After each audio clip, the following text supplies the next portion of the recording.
listening to you guys the whole time. All right, we're live.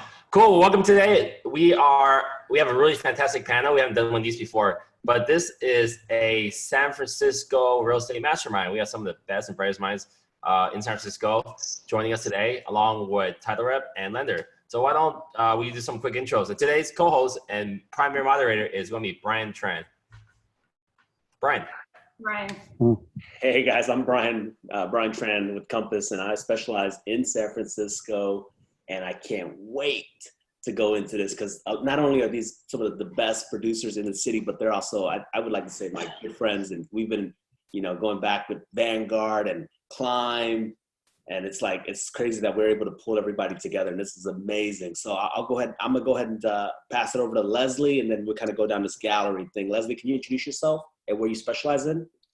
Sure. So I'm Leslie Bauer, and I work at Coldwell Banker. My team is highrises.com, and I would call myself the condo queen. So I specialize in high-rise condos, low, mid, and high-rise condos. Oh, I love it. I love it. All right. Well, if we have the condo queen, let's bring it over to Justin, the condo prince. Prince. Or the Joker.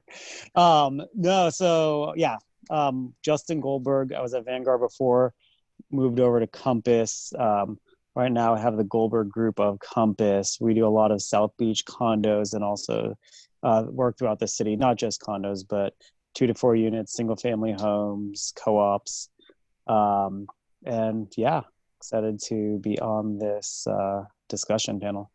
Oh man, we love it. All right, well, since you brought up Vanguard, let's bring it over to the Bellings brothers. They're ever at Compass now, but this is where I met them. I met them back at Vanguard as well.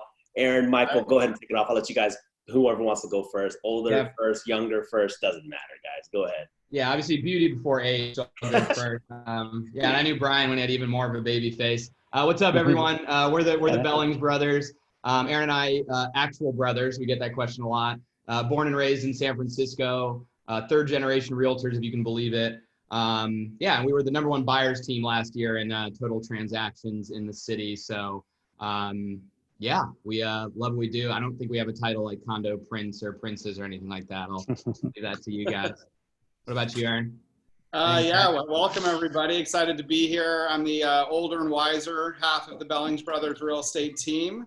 We're over with Compass now, and yeah, excited to be here. And I'd say our specialty is anything and everything residential real estate San Francisco. Lovely, lovely. Buyer kings, maybe? I don't know.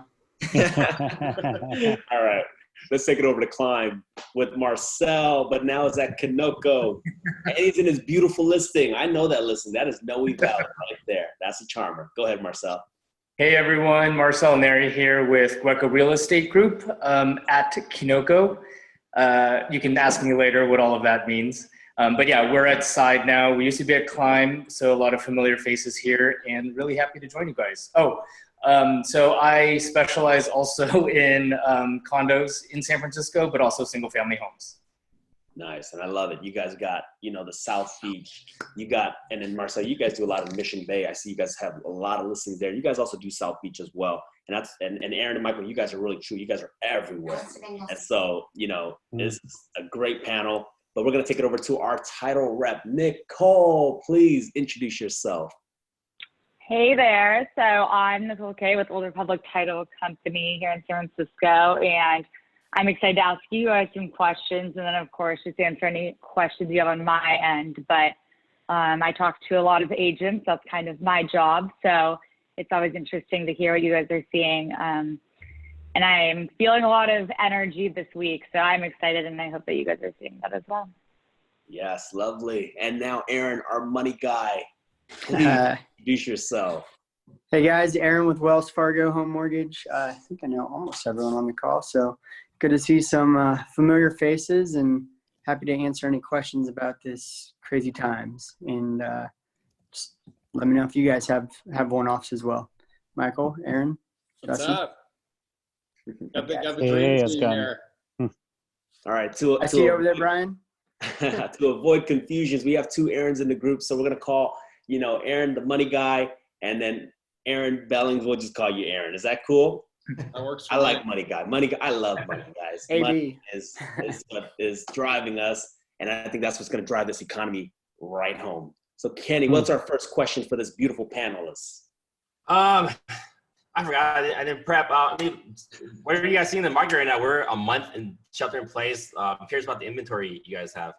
How far has it dropped down, and how are you still? We don't need to hear about virtual showings, but how are you managing showings right now?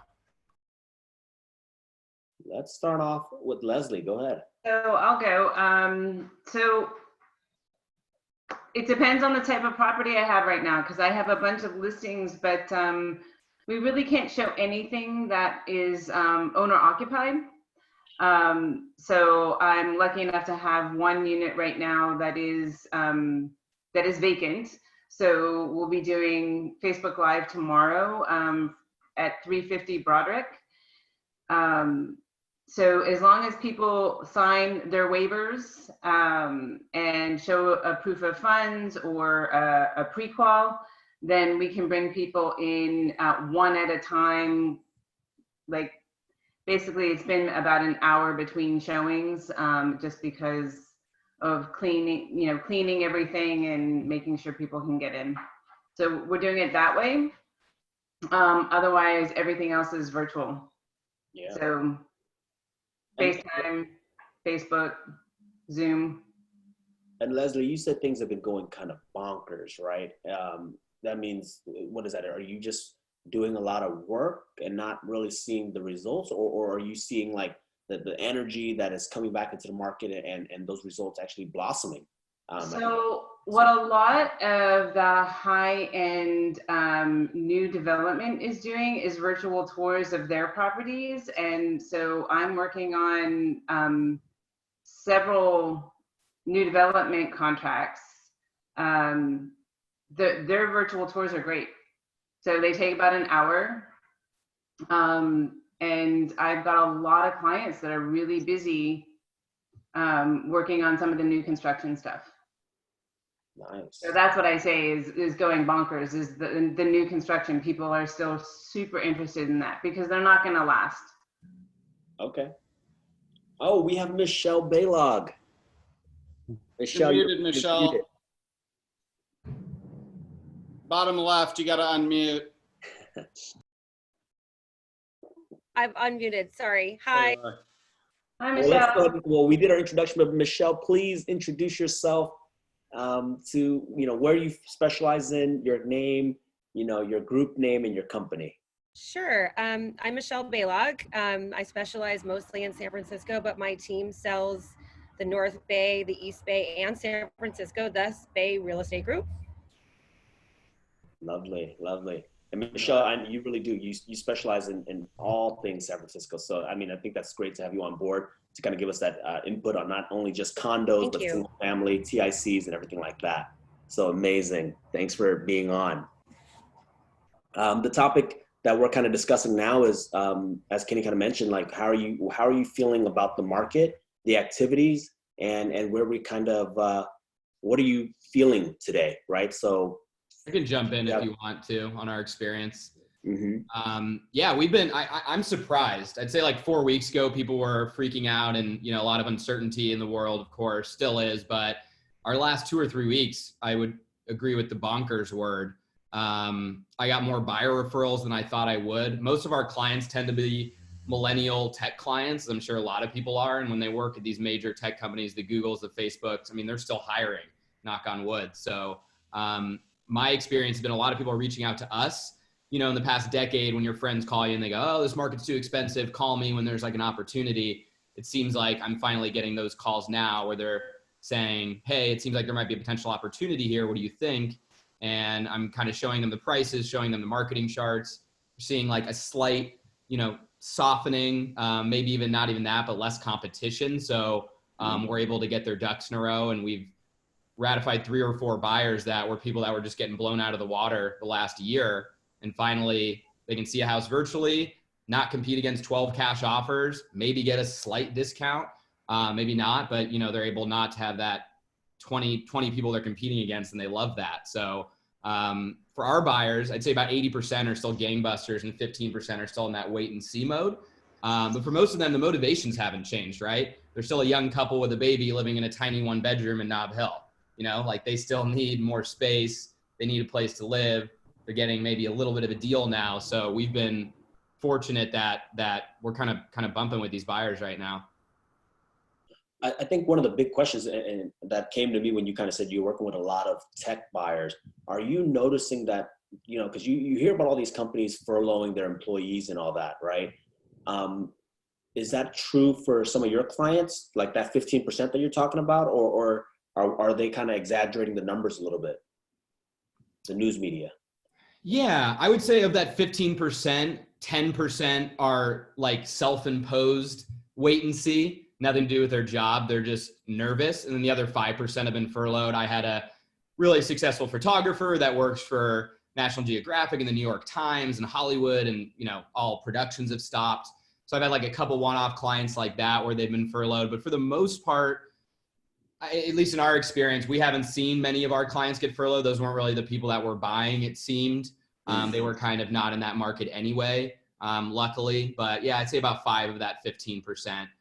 Or, you know, worst case scenario, it's like of the couple, one of them got furloughed and they weren't really the breadwinner anyway. So it's not as huge of a deal. And with all of our clients, it seems, you know, I read these articles, millennials are all cash heavy. Like most of our buyers have been sitting on cash. They have like some money in the stock market, but they're not the baby boomers that have their entire lives in the stock market. They've been hoarding cash for the last couple of years, it seems. Wow. And it seems I have like a question. Oh, go ahead. And it seems like also with the stock market, it's gone up, what, over 30% since its low last month. A lot of people that had the cash wanted to invest in the stock market because they thought there'd be some quick returns, which there have been. But then also a lot of people that, you know, didn't want to take their money out of the stock market, but were looking to buy maybe 2 months ago. Now they're feeling a little bit more comfortable because it's recovered quite nicely. And then there's even talks of a further second dip. So they might want to take their money out now and invest in real estate. Nice. So it feels like the dust has kind of settled a little bit, right? Because when this thing kind of happened, I felt like it was worry, and lots of cloud, right? And now it's like, it sounds to me like just everything's more consumer confidence for sure. Yeah. And the volatility has certainly gone away. There was a couple weeks back, it was up 5% one day, down 5% the next. And now there just seems to be a little bit more, you know, steady, even keel, which I think just makes everyone a little bit more comfortable in general. So I mean, I want to talk about this because I think Michael kind of touched it a little bit, like, right, there's less competition and maybe there's a little bit of a discount, but some of you got, you know, listing agents, Leslie, Justin, you got Michelle, you guys have a lot of listings, and so do you guys, Michael, Aaron, and Marcel. Just chime in if you guys want. Are you seeing prices go down? Are you even entertaining a discount right now, right? Are your sellers entertaining it? I think it depends on what it is, because I say that I mostly do condos, but I'm actually working with somebody that's looking at single family homes out in the avenues, and he's just getting beat up. Yeah. So, I mean, and this is even now, this is this week, he's just getting beat up. So I think it depends on what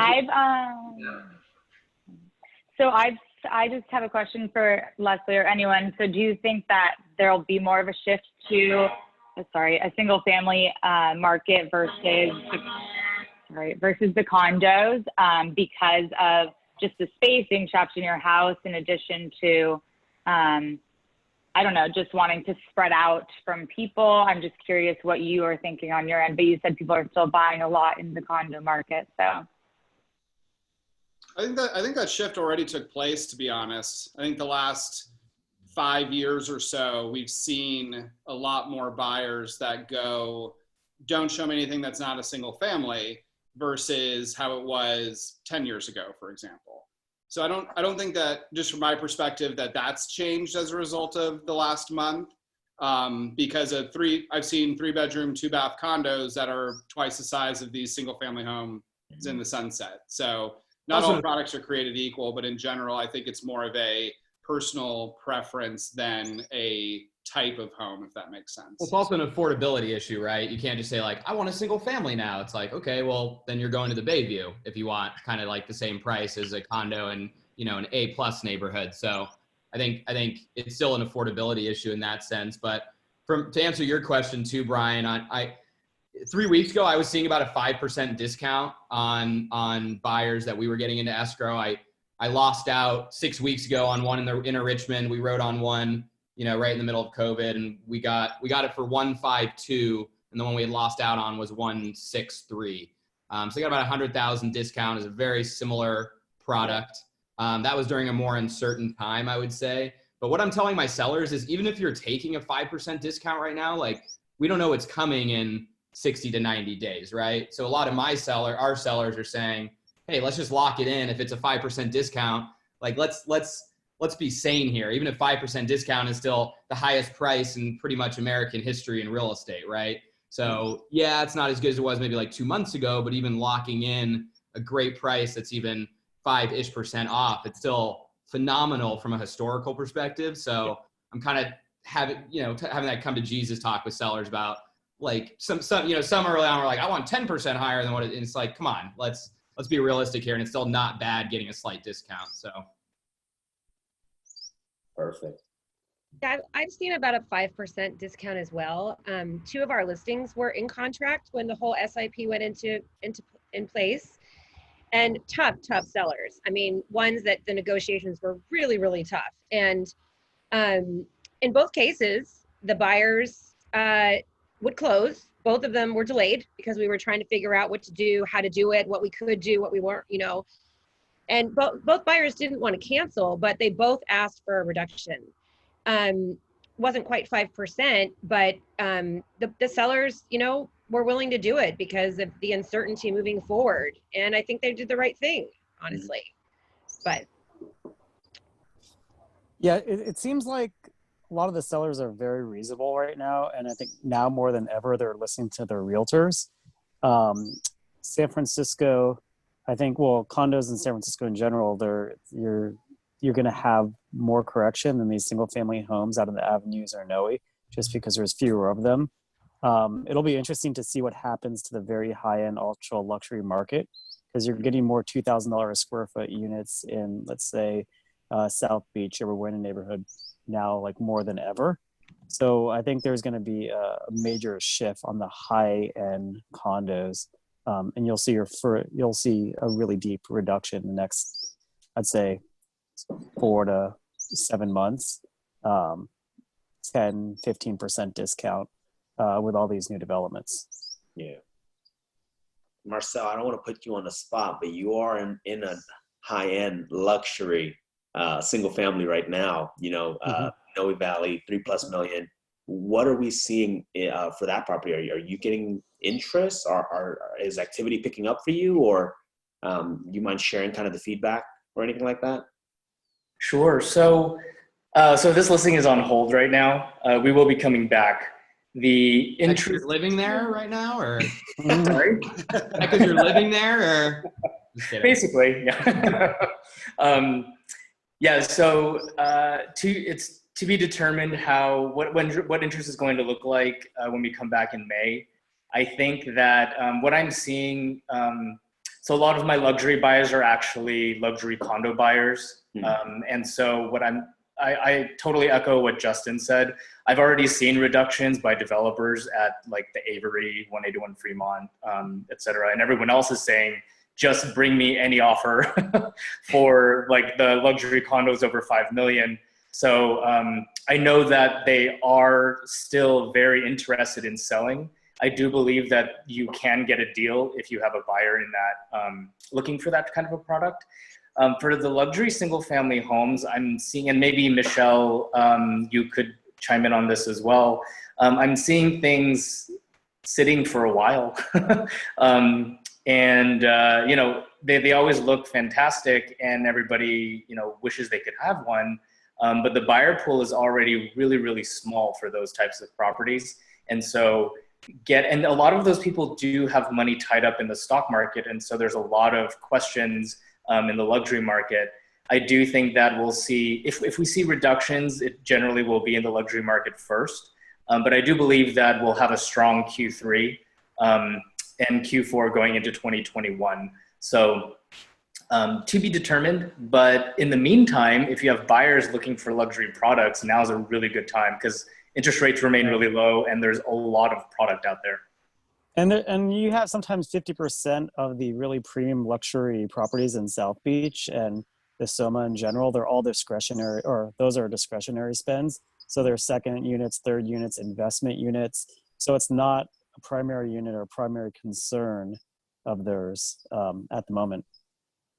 I would agree with Justin on that because I feel like something like a 1 Stuart Lane, I think those are the only people that are not negotiating.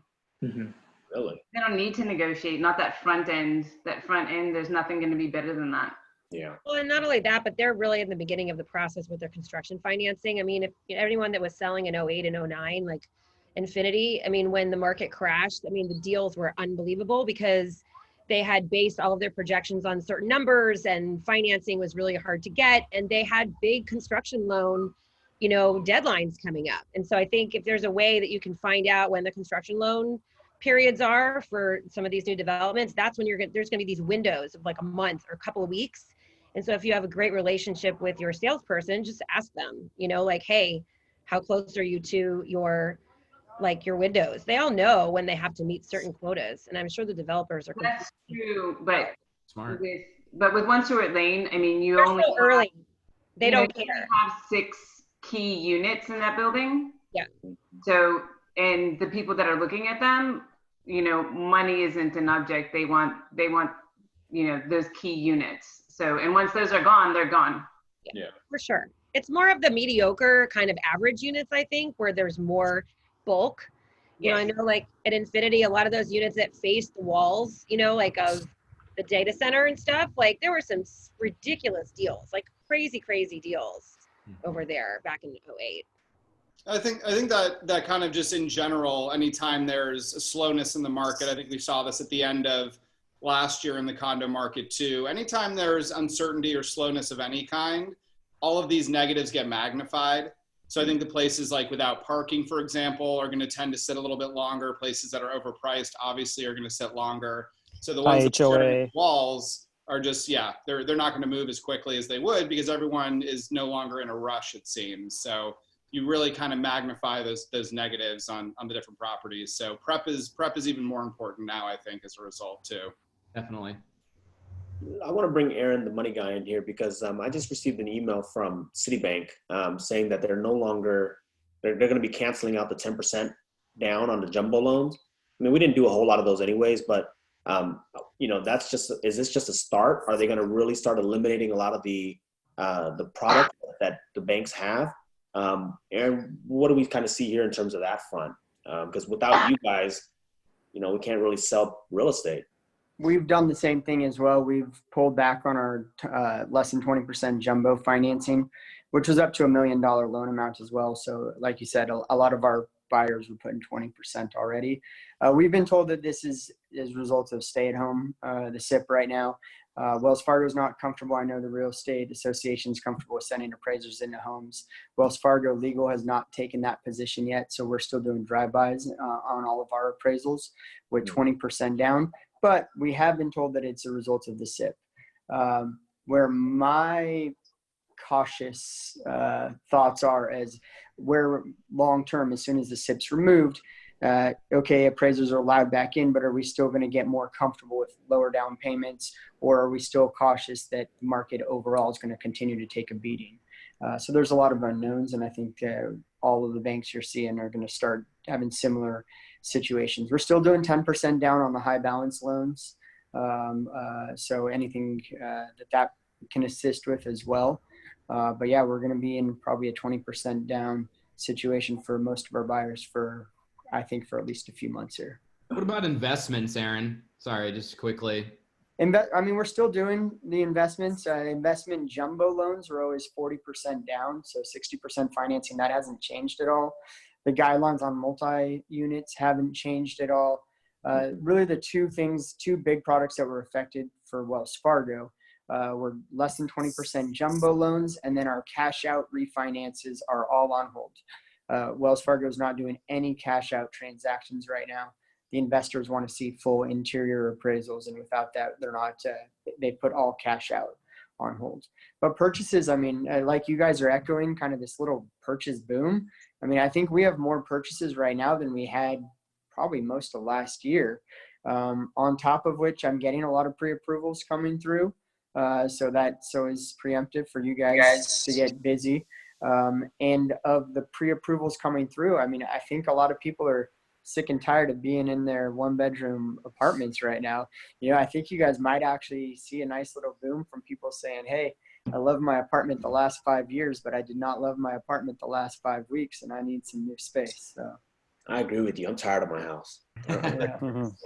I'm like sick of this. I have a question with the presidential election coming up. So that always kind of affects the real estate market. Do you think that'll do the same? Do you think that'll affect us a lot in the next coming months, or do you think, I don't know, it won't really change anything?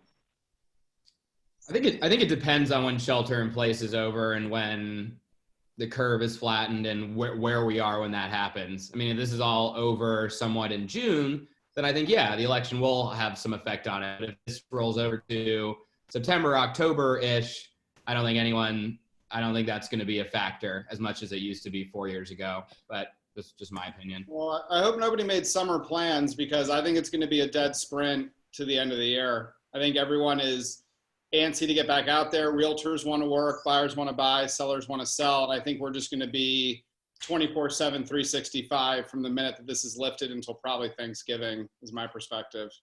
Yeah. You know, Like that. I don't think, I mean, my personal feeling is, you know, I don't see us really being able to do open houses, honestly, for the end of the year, really. I think everything's going to be by appointment, and there's no way our association, even if I've been questioning whether or not they'll even let us show properties that are owner occupied, even after SIP is even by appointment. I mean, I'm really curious. I don't know if anyone's heard, but I think it's going to be kind of crazy. You know, I'm telling my team, like, prepare for, you know, like a 50% reduction in your goals from a realistic standpoint, just because even if consumer confidence kind of comes back, I think people are accepting what's happened now. They know what's happening. It's not going to go away in a month. You know, this is not just, you know, going away. It's going to just, you know, evaporate. I don't know. I think you're right, Aaron. It's going to be this sort of mad dash sprint, but it's going to be this like obstacle course, I think, the entire time. But I think on that, Michelle, what we've been seeing is that I'm getting a lot more qualified buyers. I mean, this is the first time I'm able to say, hey, send me your pre-approval like now. And it's not me being, you know, like a lazy, forceful agent. It's like, send me your pre-approval, sign the PEAD. You need to watch the video. You need to look at the floor plan. You need to jump through 10 hoops. And then if you like it, we can talk about it. So yeah. It's like, we won't have those 300 people coming through an open house, but I think your 3 private showings are going to be the best 3 private showings you've had in a long time. Yeah, totally agree. I agree. Michael, I agree completely. Just having this one listing this week has been, you know, just being able to say, hey, show me your pre-approval without anything. You know, people are totally interested. And I like it better. I mean, I think it is definitely going to be harder to do open houses, but I kind of appreciate not, because you're not having any looky-loos. You're having really serious buyers come in and look at your properties. So I think it's going to be a completely different landscape, but better relationships. And I think also now more than ever, Matterport is so important, which is pretty amazing because everybody can see every inch of the property. I used to not like it because I wanted people to come to my open houses, but as we might not have open houses for a while, it's great to see have them look at Matterport and then even qualify them even further, knowing that if they want to see it after that, they're serious about, you know, making an offer, reviewing disclosures. That's interesting, actually, because I don't know how I feel about the Matterport in general. Like, obviously, it's a great virtual way to look at things, but I'm almost of the notion that less is more to a certain extent. Like, rather than putting out 50 photos, like putting out your dozen best, like there still is an art to attracting somebody to come and see it, because as great as Matterport is, like I've never looked through a Matterport virtually and been like, wow, this place is awesome. I've been like, this is very difficult to navigate and I don't really get a sense of the home. You actually have to walk through it. So I think Matterport and just the technology is getting a lot better, but I think you're right, you do have to be selective on which properties you want to have Matterport, because there are some properties that, you know, don't look that great, but if you have something that you really want to show off and you think every inch of it is great, or if it's on the 30th floor of the Infinity or the Lumina and you have unobstructed views, I think it's really important to use that, especially if there's more product that you're competing with, because most of these other homes are using Matterport if they're not worthy of it, but if they show well. You're right, Michelle, about the open houses, and luckily we're all like established agents here, of course, so the open house leads mean a little bit less. I think that's what you were getting after with your team and their goal. Yeah. True, a lot of them rely on open houses, so that's as team leaders, we're going to have to, you know, navigate that and help team out with leads or whatever it may be, because that's how most of our team gets all of their leads, which is sad at this point. I miss the thrill of the chase too, you know? Exactly. So I think that's a good indicator. I mean, well, okay, so new agents definitely, 50% of their business, it will be affected, right? Because no open houses. But what about, let's talk about that. I mean, I think one of the key questions that we wanted to know is, how are you guys adapting? And then we can tie into, you know, what percentage of a decrease, if there will be one, are you guys kind of seeing in your business, right? Anybody wants to kind of jump into that one? Yeah, I mean, I don't want to hear the word CRM again, because I've heard it 3 times a day for the last month, but it is true. I mean, if you can't go out and prospect new people at open houses, you need to hit that past CRM and check in with all of them, and ask if they have any friends or family that are looking or want a potential opportunity or this and that. But I think it's more important than ever to hit the phones, hit the text messages. First thing Aaron and I did was check in with all of our past clients, and you know, came from it, and not a salesy approach, but checking on their family, seeing how they're doing. Then eventually, you know, hey, if you know, because we can't get out of the house, if you have any friends or family that are looking, we really appreciate the connection and things like that. So I think it's telling those newer agents to hit your spheres, hit your database, hit all that just even harder than you would have before. I think it's too early to tell. I think the spring is going to get crushed from a goal perspective, but the summer is going to be double what it would have been otherwise. Yeah. Well, I'm not throwing in the towel on my year of goals just yet, I guess is what I'm saying. But Aaron, what can those newer agents do to get new people coming if they can't be at open houses anymore? Join my team. Online leads. There you go. Well, one thing that we've been doing, and you know, I kind of got the idea because I was talking to a restaurant owner that I'm friends with, and I was like, "What are you doing?" This is before the whole like takeout thing really took off. He's like, "We're gonna do takeout." He's like, "I hate doing takeout. We've never wanted to do takeout, but we're doing takeout." And now they're doing 50% of their business in takeout. So my team has been promoting rentals. I hate doing rentals, but we're doing them. And we sent out some advertising just through MailChimp and stuff this week, and we picked up like 6 rental listings just from like one little stupid push. And you know, all those people that rent, especially in the vertical high rises in South Beach and Rincon, those are buyers. I mean, anyone that can spend $5 to $7 grand a month, those are buyers. And a lot of the people that I'm talking to were going to buy, and now they just want to rent and see. And so now all these people are in our database or our CRM. So I've been pushing my team to shift, to pivot, to add a rental application. So I'm getting my team trained on rentals. You know, I checked with our E&O to make sure everything's okay, putting in a whole process. Because for me, for the agents that are more buyers agents, yes, they're not going to make a commission that's big, but they'll at least be paying their bills, some of their bills anyway, by their rental commissions. But they're, you know, when you do open houses, there's no even guarantee that the buyer is going to give you their information. Somebody contacts you for a rental, you've got their email, you've most likely got their phone number. So we've really been ramping up the rental part of our business, you know, just as a way to subsidize some of those leads, and it's been working. I mean, like we're pretty shocked. I mean, almost everybody on the team has gotten a rental listing, and you know, how many leads do you get, especially if you price, you know, appropriately, and you know, those people are going to buy, and then the property owner potentially becomes, you know, a seller down the line too. So that's one of the things that we're focusing on. Speaking of pricing, we had a question come in from the audience. They're asking, do you guys think pricing strategies are going to change short term and then long term? And with the ones with listings coming up here, are you changing your game plan or pricing strategy? Yeah, I mean, But our products aren't those sunset single family homes. We have a lot of condos right now, so we're definitely very transparent with our pricing. Yeah, I mean, when Aaron and I talk to a new seller, we tell them whatever we price it, you need to be willing to take that number more than ever. And it's a strategy that a lot of agents have done for a long time.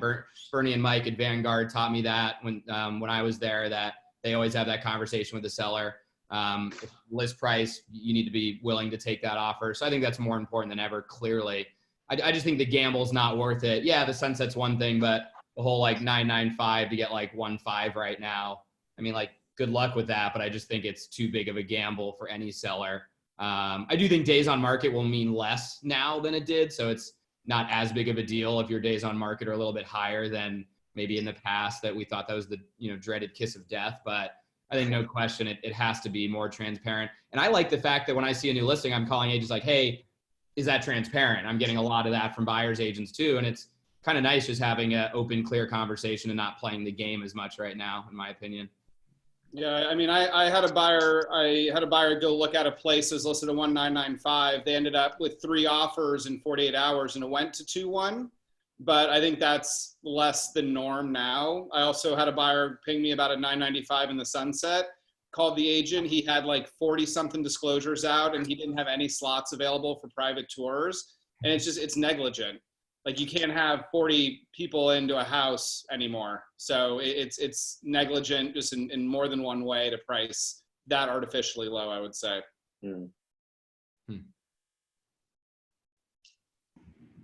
Anyone else? Anybody? I think it's funny. So for those showings with the 40 people, like, because I here in East Bay, which I focus on, even for vacant properties, we're asking for the P form, which is required. But now even to preview vacant properties for our clients, they're asking for proof of funds or pre-approvals. Do you see that being the common or the norm moving forward? 100%. Yeah. Yeah, I don't think you put the buyer's agent or the buyer or yourself or the seller or anyone, the painter, at risk if they're not already pre-qualified. It's a very small barrier to entry. You send a couple forms, send them over to Aaron at Wells, and he'll get you pre-approved in 24 hours and then go look at it. And if you're not willing to do that, then you're probably not a serious buyer to begin with. So we're definitely requiring it. We're having a lot of issues with mechanic liens, or those are showing up a lot on prelims and becoming an issue, just so you guys know, to look out for those sellers who have been doing construction. Make sure you're having conversations and make sure that we are aware if they are, because it just is going to become a huge issue, and we've already seen it. Justin, what about South Beach pricing in terms of list prices? What do you think about what Brian said? I mean, I think obviously, transparent pricing, we'd love to get the number that we have listed, but there's reasonable expectations from these sellers where they might, take a little bit under ask. But we're not going too crazy we're not trying to break any records, just because there is a decent amount of product. But at the end of the day, we're usually seeing things go a few percent under. Are you pricing like 1% to 2% artificially higher as a result? No, we're going, I would say, at market or a couple percent below market of what the property used to be worth. Let's just say like Q1 or last year.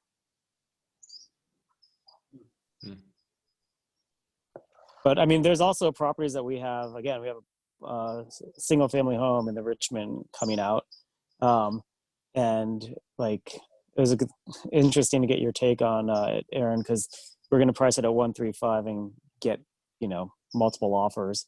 But now reconsidering that strategy, because yes, we probably don't want to have 30 or 40 people show up, and we probably want to get the best.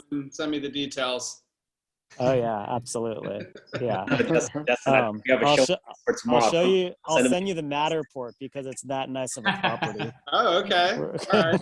Don't send them anything, Justin. I think we have a confirmation tomorrow already. Don't send them anything until after I see it. Okay. Oh man. Kenny, is there any other questions that we got to answer? I have a question. What are you guys hearing from like because I know I had a lot of people saying that their investor clients were really excited when this all first started happening. They were getting kind of ducks in a line. Are you seeing that? Because I know a lot of the ratifies I'm seeing right now are still kind of that first-time home buyer, check buyer. So what are you seeing between those two different, the investor buyer versus the first-time home buyer?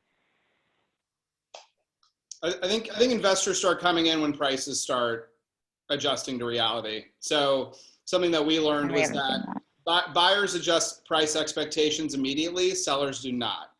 So until you start seeing some actual discounting, I think I have more first-time home buyers that are ready to jump in. Until they go away and stop paying what everyone was paying prior, then the prices aren't going to be affected and you're not going to see a heavy investor influx, I would say. I agree, yeah. Because I mean, I haven't seen much of a discount. I mean, you're talking about 5%. I mean, that's not enough for an investor to go in and take that risk. You know, it's not big enough to offset get them a higher cap rate or anything like that. So I think it is going to be more of the first-time home buyers and end users before that happens. All of my investor purchases that I can think of in the last, at least going back a few months actually now, have pretty much been out-of-state stuff. Not very many. It's been all owner-occupied and some vacation purchases here locally. Yeah, I mean, my investors that buy, you know, they're the typical like 2, 3, 4 units, 1 or 2 tenants, 1 or 2 vacant. They're just worried, like, you know, how can I like show this rental to 50 people right now and get top dollar? So they're more worried about like the logistics of it, I would say, at this point, just because, you know, what investor wants to buy a building and then hold it for 90 days before they can show the rental unit? So that's what most of my investors have been saying, is they just want more of the logistics figured out. Then I don't know, a lot of them are ready to lowball to Aaron's point about they're not seeing the discounts, but I'm definitely getting those like lowball emails come in. I get ridiculous, you know, priced at 2.5. Hey, Michael, like, let's write 1.6 and get it done. Like, that's not how it works. Also, and then what about those seller occupied, like tenant occupied, you just can't show, period. Mm-hmm. So if you have we have a 4-unit building in our pocket right now, 2 are tenant occupied. We're not doing anything with it until we can even deliver estoppels, for example. But it's a good time to do COPA because you can get that timeline out of the way right now while nothing's really happening, and then get moving on it. Go ahead, Nicole. Yeah, so are your investors with, so if you have clients, current owners with tenants, are they starting to have concerns about just, I mean, I just have the 1 tenant occupied one, and we told them that they're waiting and they're fine, but maybe but people that are not just going to put it on right now they just own the building as an investment property and you help them buy it and they have all tenants in there. Are they starting to have some concerns about having all tenants in there because of all the relief for renters, et cetera? The only concern is that nonsense bill about rents just being reduced 25% carte blanche across the board. That's the only thing, but we deal with that as San Francisco realtors and San Francisco landlords. We deal with that every 6 months regardless. So it's pretty par for the course. I can tell you guys, I have a file right now that's having issues where I've got a real estate investor with 17 properties. And we're proved that all of her tenants are paying rents right now. The bank is concerned that even though we're still showing that she's got so much rent and all of them are on time, that next month or the next few months, if things don't change, they're concerned that tenants might stop paying. And that's never a concern we've had. It's always been, okay, everything's good. We're historical show rents. And so the banks are more cautious when there's a lot of the income being used to qualify from rental income right now.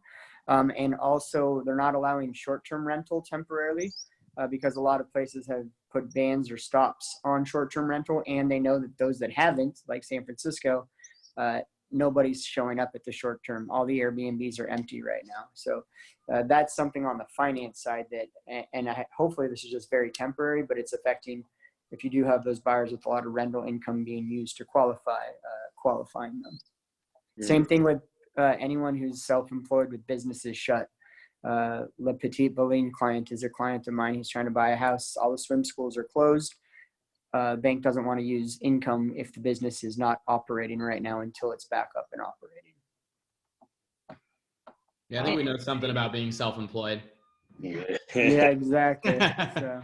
Everybody I have right now, I don't have the first-time home buyer.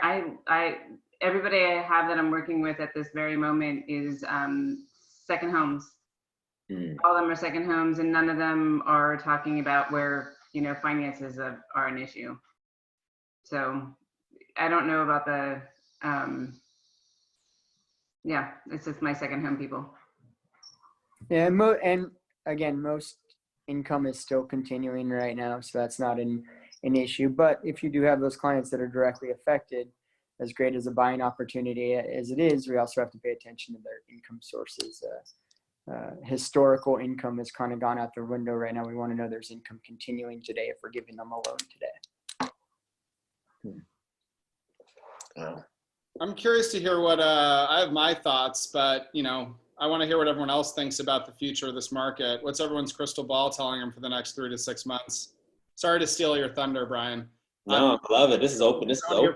Guys. Well, let me talk. I feel great. You know, I feel great in the sense that the energy that made San Francisco so great, right, is starting to come back. I don't know. I can feel it. Call it a gut. I own other businesses in the city, and I see that they're doing better. You know, you're getting happier consumers.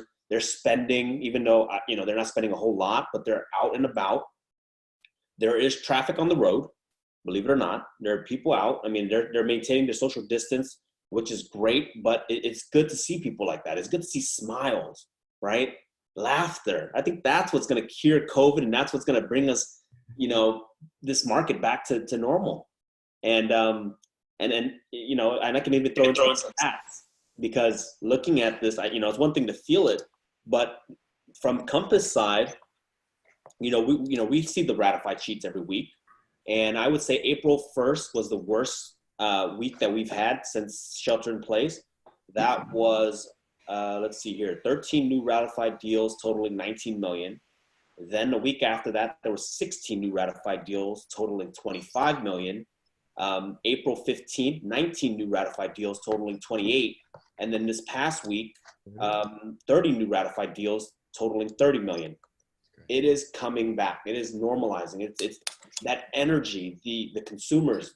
I think we're going to be good. I do agree that we're going to be taking a hit a little bit, but I think if you work twice as hard, right, because it's going to require more time.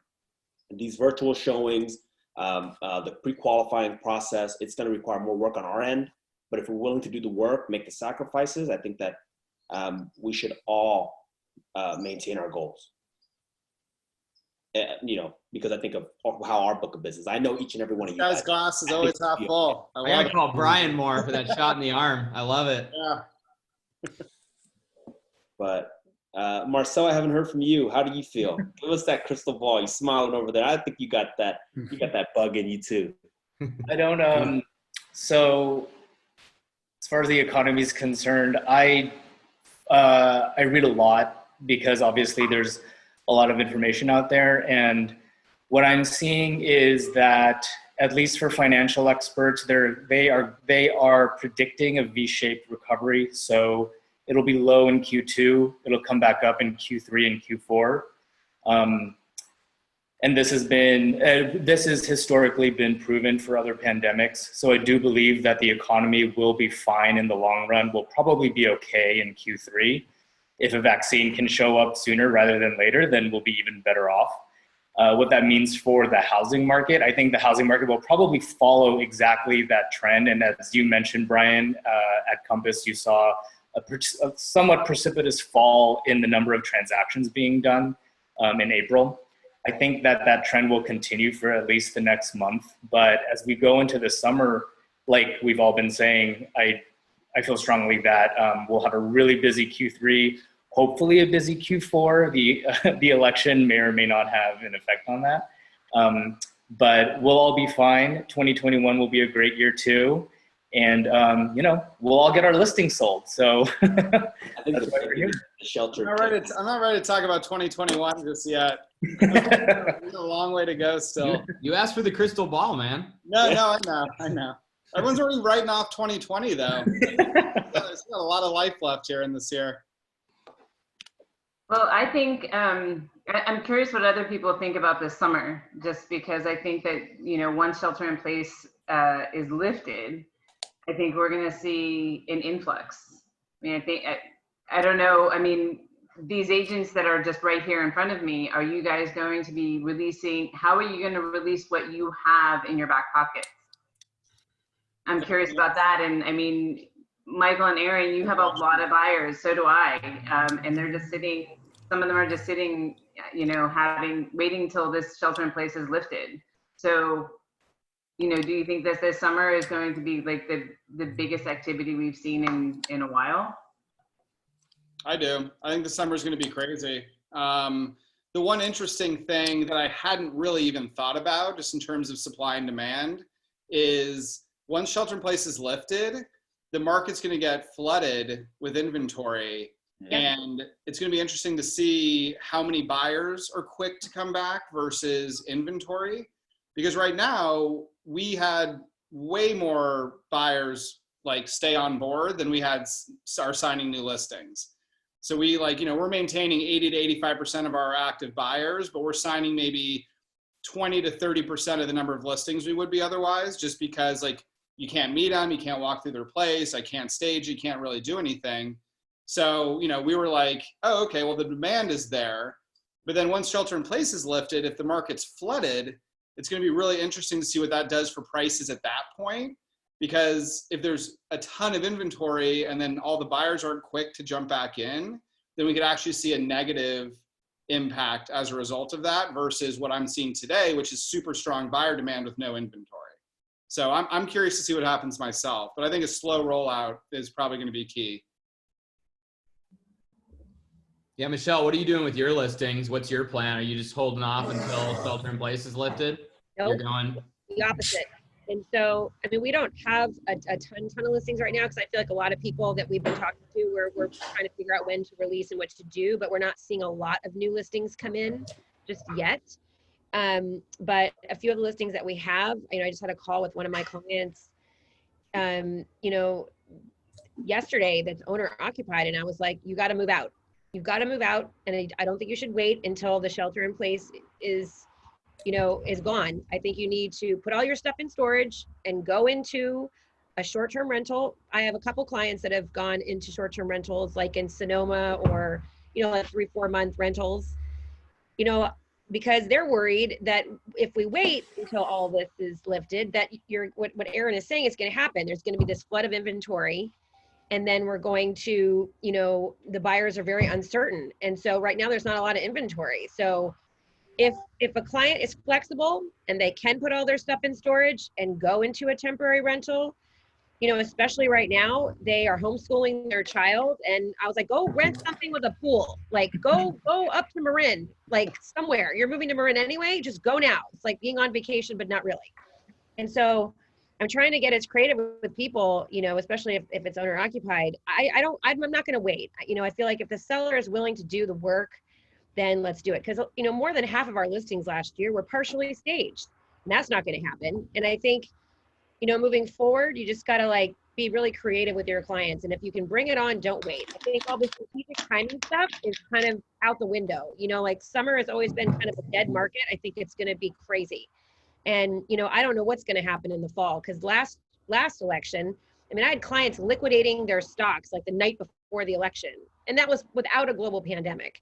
You know, I mean, this election's obviously different. There's our sides have already been selected. There's going to be no debates in the Democratic. You know, we know who this person is. We know who this person is. So all that's gone, all that noise. So I don't know, but I think people will maybe fearful. You know, I mean, the election it's kind of crazy what's actually happening. I mean, this pandemic is crazy. Shelter in place is crazy. The fact that you can't do this is crazy. And then we're going to have an election that, like, can you actually physically go and vote? Like, what? I think there's going to be just this absolute, I don't know. I'm excited about it though. I'm very optimistic. And And actually, as a working parent, I love some of the things I've embraced. I don't love what's happening, but I've embraced it, because the days that my seller expects me to do an open on Saturday for 2 or 3 hours and then on Sunday for 2 or 3 hours, I love the fact that we have to qualify people now. I feel like our business is never going to be the same. And I think in the long term, as real estate agents and the top tier professionals, especially in the Bay Area, in the long run, this is like much needed change in our industry, because people like snap their fingers and they expect that we're just going to do a dance and then another dance, you know, whereas now we have a little bit more control. And so I'm pumped about it. I am. So even though I was a little bit negative about the forecast, I'm excited about the change. And as long as we keep doing what we need to do, I think everyone's going to be fine. If I can get out of the house soon, though, this hair is going to get even more out of control than it already is. I'd like some things to go back to normal if possible. I have not done my own nails my entire life. Like I've been getting a That's what I look like in college. Just keep watching this hair for another 6 weeks. Yeah, a lot of people keep saying we're never going to do open houses again, or our industry's going to be forever changed. I mean, I think digital and virtual will be more important than ever. But if we don't have open houses again, that means people aren't going to coffee shops again. That means people aren't going to eat dinner again. I mean, I think it will. I'm hoping that we'll have more of a short-term memory. Not that people will be like unsafe or dangerous about it, but I'm just hoping it doesn't have as big of a change on open houses in the future as some people are saying, but we'll see. Well, I mean, maybe only 3 visitors at a time and people wait outside, you know. But if this could help us, frankly, have more meaningful conversations with potential buyers too. Yeah. But like I said, we're doing it wrong, but I don't have more than 3 people at once in our open houses. So I don't know, maybe we're not pricing well enough. You got to price them lower. Yeah.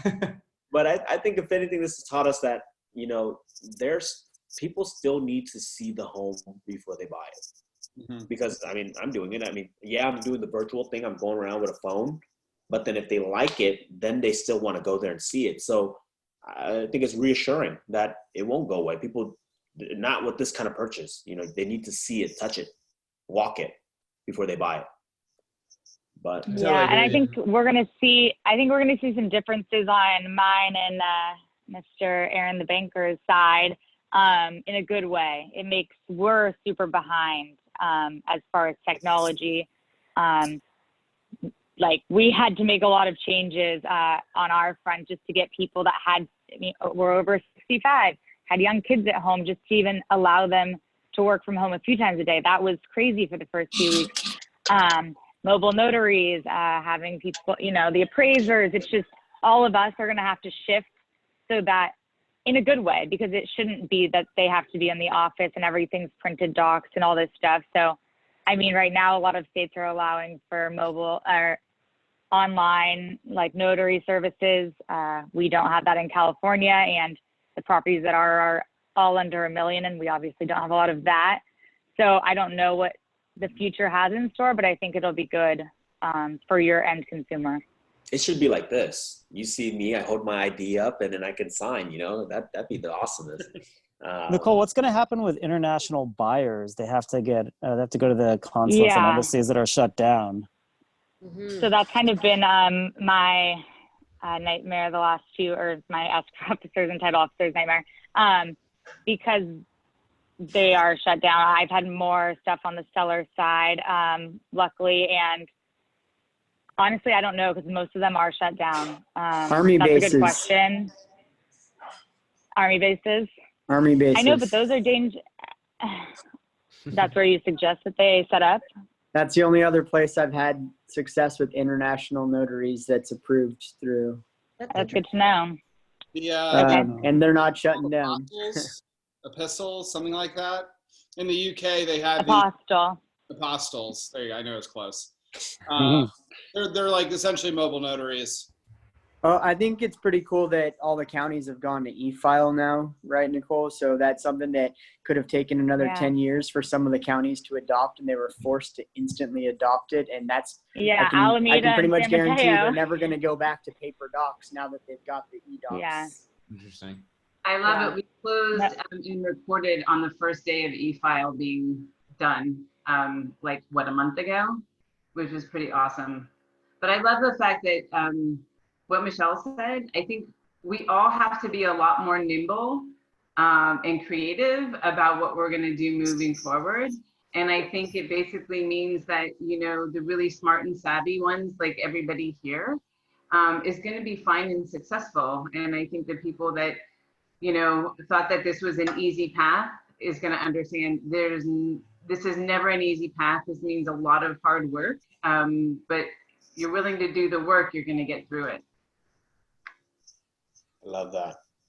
Kenny, we've hit that 1 hour mark. I think we should wrap this up. Are there any questions that we should need to answer, or otherwise? No questions from audience. I mean, any last remarks, statements before we wrap this up? You, Brian. I'm just so happy to see everybody here, and I think I didn't know what to expect when we hopped on this panel, but I think now leaving it, I am more positive than ever. Yeah, I think we need to rely on each other too. You know, get advice, other markets, help each other out. Stay in touch. Even more so than ever, we need to come together as like a community and make stuff happen for everybody. So I appreciate this. It sounds like overall the market has been suppressed, but you guys have been one of the most optimistic agents we had in many of these masterminds. So that's a positive outlook for San Francisco. Leslie, any last remarks? No, I just really appreciate seeing everybody. It's really a joy. So thank you, and thanks for inviting me, Brian, and everyone. It's been great. I want to share one thing that I heard that's really stuck with me. And, you know, during this, I was on a mastermind and I was listening to a top agent in the South Bay, and he was telling everyone, he's like, you know, double down on outreach, quadruple down on listening, and just completely blow it out of the water as far as compassion. Like when you're talking to your clients, and it's really sat with me because I've connected with so many of my clients, whether it's just calling them or emailing them, hey, how are you? I also sent out 100 handwritten notes to my top favorite clients saying that, you know, from my husband and I, was very personal. And it was, you know, this is crazy. Thank God we live in California. You know, I'm hoping you're finding your silver lining. I mean, my silver lining has been all this amazing time with my son. You know, I read this study that said that kids under 4 will benefit from this more than any other age group. And I'm hoping that you're finding your silver lining too. And I've gotten so many calls and text messages and emails just from that one mailing within my own, like my top 100 favorite clients. So I just have been really thinking about all of my fans, you know, the people in our business that have supported us over the years. So sort of my last sort of thing to share or say is that's something that we would never have time to do, whether you handwrite them yourself or you have a service or someone that helps you do it. Just sort of really reach out to the people that you've worked so hard to obtain as clients over these years, because they're going to really remember that. Like, we're salespeople, right? And a lot of people are very leery, but really we are influencers. And, you know, we go on these journeys with clients through job changes, divorces, marriages, babies, you know, all kinds of stuff. And so this is affecting every single person's life. So it's sort of my last thing to share. No, it's great advice. We send out text messages to our past clients, just nothing real estate related, just checking on you, nothing but positive results out of that. Everyone's super sweet, really happy to hear from you. You know, oftentimes you finish a real estate transaction, you like worry, like, oh, like what's the deal, blah, blah, blah. It's like, no, they like you. That's why they bought a house with you or sold a house with you. They would love to hear from you. So don't be shy. I agree with Michelle 100%. And can we all do a happy hour, everybody, on this? Yeah, absolutely. Yeah. And someone get my brother a comb. I'd appreciate it. Just, I don't know what to do with this thing. I'll take suggestions on rate it too. Just bought some clippers. I'm probably gonna do an IG live and see how that goes. I don't know if I look good without any hair on my head. We'll see. Awesome, guys. Well, thank you so much. I thought this was amazing. Kenny, I'll let you take us out. Oh, well, thank you guys for all joining us today. This is on your page on Facebook. Feel free to share it, and we're gonna have this on YouTube. Love to do this maybe in 2 or 3 weeks. Hopefully shelter in place will be modified. No, I think people want to hear from the best agents on what's going on in the market. And I think just from like doing these every week, the conversation and tone has changed a lot. So that is actually sounding more and more positive, despite everything going on. So I think California is moving into a good place, especially the Bay Area, especially the Bay Area. Anyways, cool. Well, thank you everyone for joining us today. Thanks, Thank you. Thanks. Thanks. Great to see you guys. Bye. Bye. Bye.